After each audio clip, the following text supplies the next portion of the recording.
Olha, com alegria iniciamos mais um momento de fé pela sua Rádio Grande FM, chegando até você com a palavra de Deus nesta manhã. E como é bom podermos comunicar a palavra de Deus e chegarmos até você no seu lar, no seu carro, onde você estiver, no seu trabalho, com a palavra do Senhor. Se você está no seu leito de enfermidade, nós pedimos a Deus que estenda a sua mão de graça e misericórdia sobre a sua vida e te fortaleça, restaure a sua saúde, porque a palavra de Deus nos diz que é Deus quem sara todas as nossas enfermidades. Atos dos Apóstolos, capítulo 4, 32 em diante, diz assim: Da multidão dos que creram, era um o coração e a alma.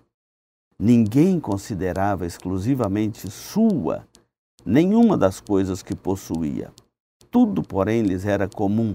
Com grande poder os apóstolos davam testemunho da ressurreição do Senhor Jesus, e em todos eles havia abundante graça. Pois nenhum necessitado havia entre eles, porquanto os que possuíam terras ou casas, vendendo-as, traziam os valores correspondentes e depositavam aos pés dos apóstolos. Então se distribuía a cada um à medida que alguém tinha necessidade. Esse texto é um testemunho de como vivia a igreja primitiva, os primeiros cristãos sobre a face da terra. Já era uma multidão. Pedro já começa aqui a perder a conta do número de discípulos de Cristo. No início ele dizia 120 pessoas, depois quase 3.000, depois quase 5.000. E daqui em diante ele não coloca mais número. Era tanta gente que eles já haviam perdido a conta, o controle do rol de membros daquela igreja. Então diz, da multidão dos que creram, era um o coração e a alma. Era uma multidão, mas ao mesmo tempo era um o coração e a alma. Os verdadeiros discípulos de Cristo estão unidos a Cristo em toda a terra, não importa a língua que ele fala.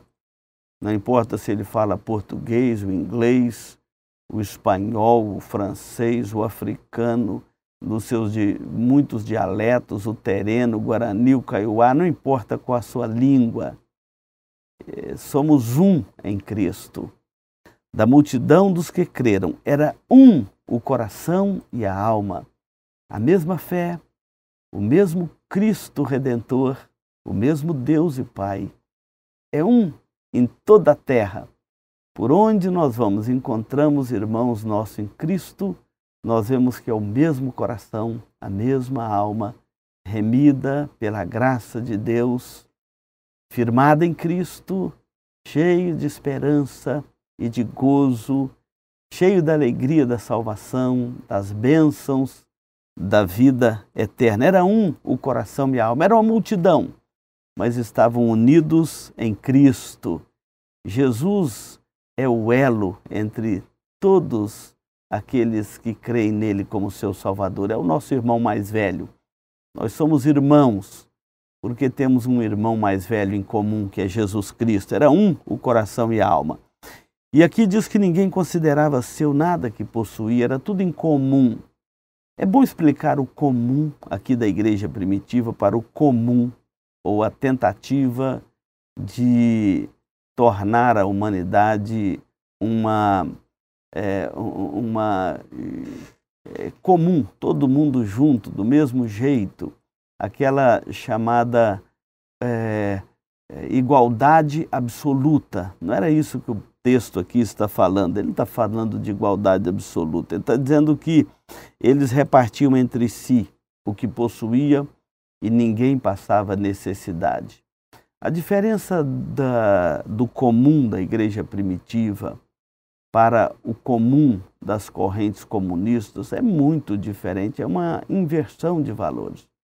Enquanto na igreja primitiva um irmão dizia tudo que é meu é seu, o comum destas ideologias hoje é assim, tudo que é seu é meu. E não é este o princípio aqui das Escrituras, nunca foi este o princípio da cristandade, para comparar este comum aqui com este comum tão falado aí na sociedade atual.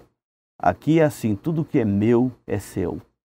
Na Bíblia, no princípio do cristianismo, tudo que é meu é seu. Até hoje nós preservamos isto na igreja.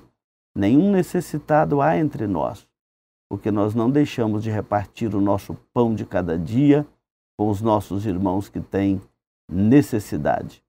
E aqui é assim, tudo que é meu é seu. Mas lá, numa sociedade que tenta implantar uma visão distorcida deste texto das Escrituras, quer dizer, tudo que é seu é meu. Não é esse o princípio do cristianismo e nem das Escrituras.